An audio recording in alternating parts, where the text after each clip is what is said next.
Hello mga ka-Aquaman. So nakikita niyo sa likod, ito yung ating concrete biosan filter dito sa alang-alang. So ito yung pinakauna natin na ganito yung design, 3 chamber. So mayroon tayong 3 chamber na biosan filtration at saka mayroon tayong 20,000 liters na storage para sa ating product water. So itong mga ka-Aquaman, part ito ng ating mga modification. Tsaka nagiging ano na siya, kasi from the smaller one, yung maliliit na pambahay, tsaka pinalaki natin depende sa demand.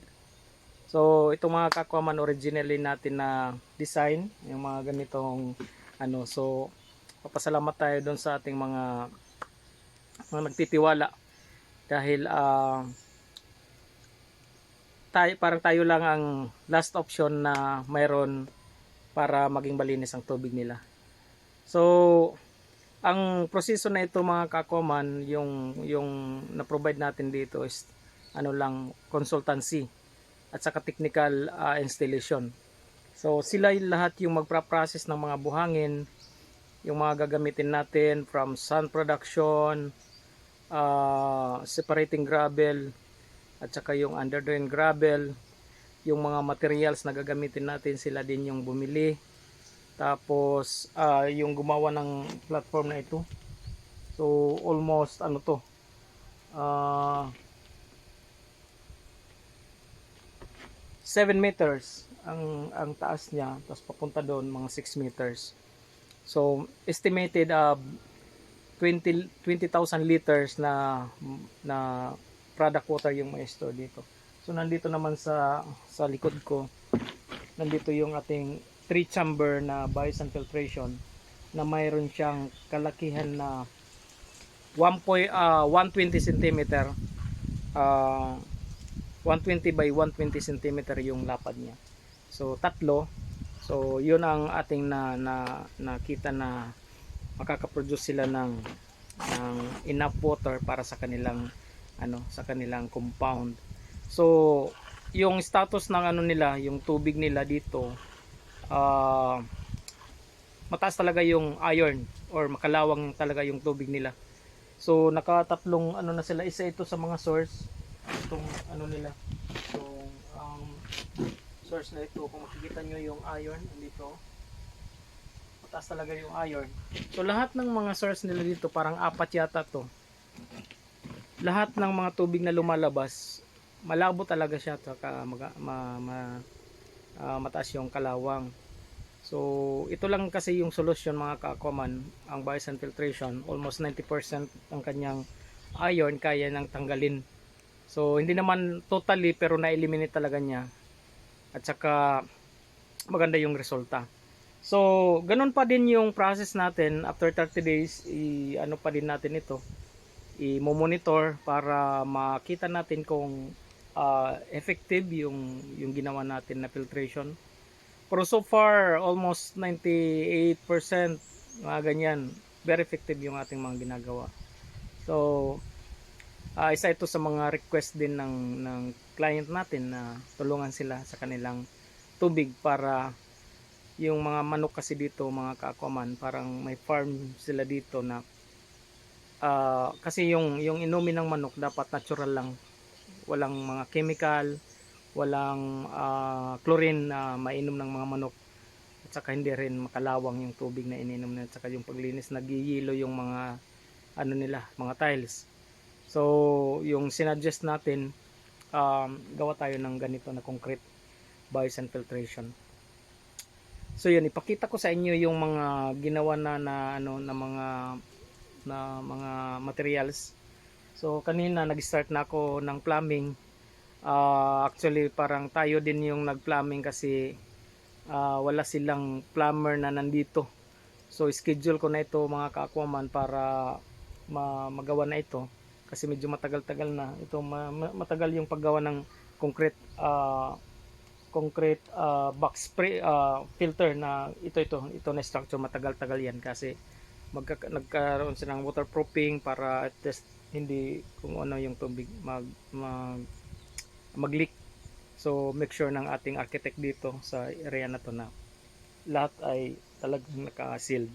So ayan, ipakita ko sa inyo ang ating ano. Ayan. Ito yung mga, tingnan natin kasi silang yung nag ano dito, nag sound production. So i-open natin. Ito yung filter natin. Itong filter sound natin yan. Tingnan nyo. Yan. Yan yung filter sound. Tsaka ito naman, ito yung under drain gravel. Ito. Yan. So kung mapapansin yung mga ka-aquaman, yung mga bato na ginagamit natin, hindi talaga yan round. So mas maganda pa rin yung mga ganito, tipak-tipak. Ang tawag doon, parang galing sa crusher. Yan. Ito yung the best na pang under drain natin. Yan. So hindi yan round. At saka mayroon din tayo dito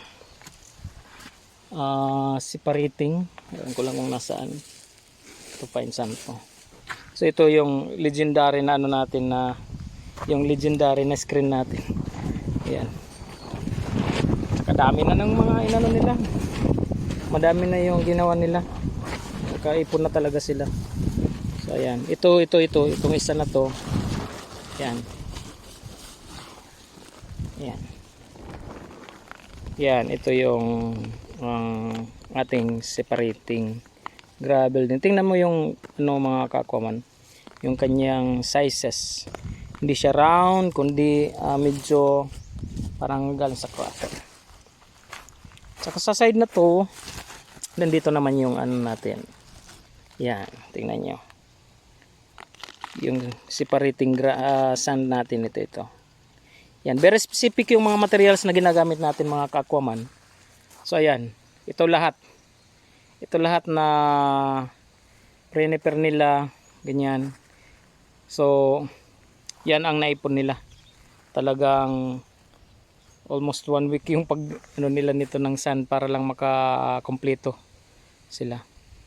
So ito lang, ituro ko tayo sa inyo. Itong sand na to hindi yan nagagamit. Yan, kasi hindi yan pumapasa sa ating sieve test analysis. Pero itong sand na to, yan ang pumasa. So nakikita nyo magkaiba yung kulay ng dalawang sand na yan. So iba yung pinanggalingan nito, iba din yung pinanggalingan ng isang ito. So kaya kailangan din natin masiguro na tama ang buhangin na gagamitin natin para sa ating biosand filtration. Yan. So yung mga staff kasi, yung mga trabahador natin, nagla-lunch sila. Ako tapos na. So ito yung tubig na meron sila dito mga ka-aquaman. Tingnan nyo. Tingnan nyo yung kalawang. Grabe. Yan. Yung mga stain na yan. Ito pa. Yan. Ganito yung tubig nila dito. Ito yung i-filter natin mga ka-aquaman.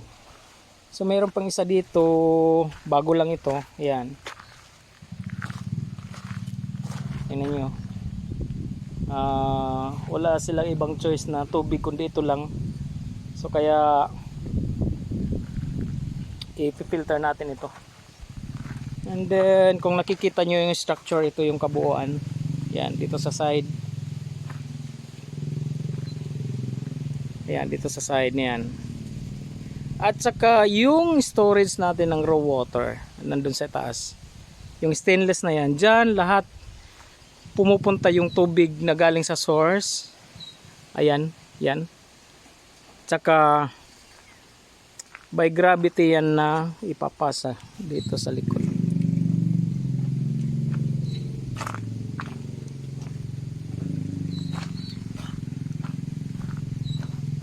Ayan, nakikita nyo yung mga pipe na yan sa likod. Diyan natin i-ano yung tubig na yan. So yung baba drain yan, yung sa taas, yun ang inlet ng ating biosand. Yan. Ito yung ating stainless.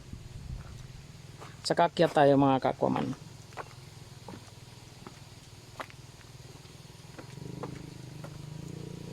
medyo malaki-laki yung gastos ng may-ari nito kasi nga konkreto. So itong dalawang ano na to, chamber.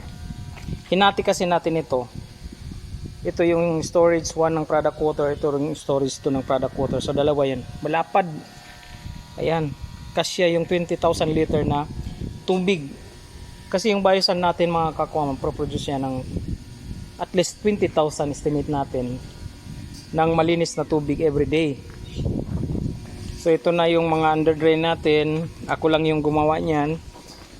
At saka ayan, naka-ano na tayo ng ng isang chamber. I-start na natin. Meron ng under drain pipe. Tapos may may under drain gravel na tayo. Tsaka itong pangalawa, ito wala pa. So next ito na anuhin natin. Tsaka ito. So tatlo yan, tatlo na chamber ng ating biosan filtration. So ito naman, ito yung pangalawa. Inano na din natin ito. So ngayon mag-ano tayo. So lahat ng preparation. Kaya mga ka-aquaman,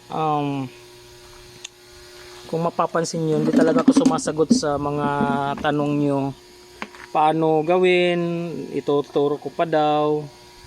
So, yung paggawa kasi ng biosan mga ka-aquaman, dapat mayroong talagang technical person na magmamanage para maka-install ka. Kasi kung sabihin natin na tuturuan lang kita, may mga other consideration kasi, lalong-lalo na sa pipe, yung mga laki ng pipe, at saka yung mga bubutasan mo nasaan, may mga degree kasi yan eh. So yung kagaya nito, oh. So ito itong under drain pipe, so may mga sukat din yan base sa diameter ng ating filtration. So pag natapos na yan, maganda yan. Saka ito, kung makikita nyo yan, may tatlong floater tayo para tigisa-isa itong natin, itong ating chamber. Ayan. So kung nakikita nyo sa unahan, yan yung chicken farm nila. Yan. Diyan nila lahat nilalagay yung mga manok. So yung tubig na isusupply nila galing dito sa ating filtration. Ayan. Kasi nung una, yun nga, raw water lang, malabo, at saka amoy kalawang, saka yung mga tiles nila doon sa loob nagyayelo na. So tinulungan na natin ito sila. Yan, ganda dito sa paligid, tingnan mo, green. Saka walang mga bahay dito mga ka-aquaman nakapalibot. Parang talagang sasadyain mo talagang pumunta dito sa area na to. Ayan, tingnan mo yung palibot. Ayan.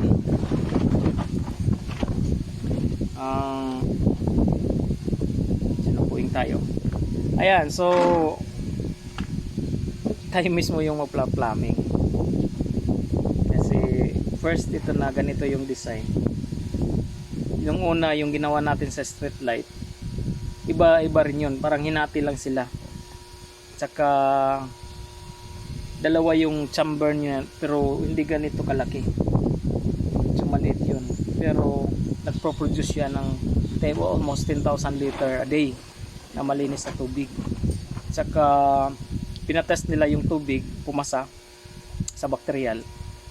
And then yun, tuwang-tuwa tayo kasi yung pinaka first talaga na concrete biosan filtration. Yeah. So mostly yung mga biosan natin, mga 200 liter drum pangbahay, tsaka yung mga pangpaaralan yung 1,000 liter, pero yung storage ng mga 2,000 liter, ito naman kakaiba to mga ka-aquaman. Yeah. Concrete na yung ginawa natin. So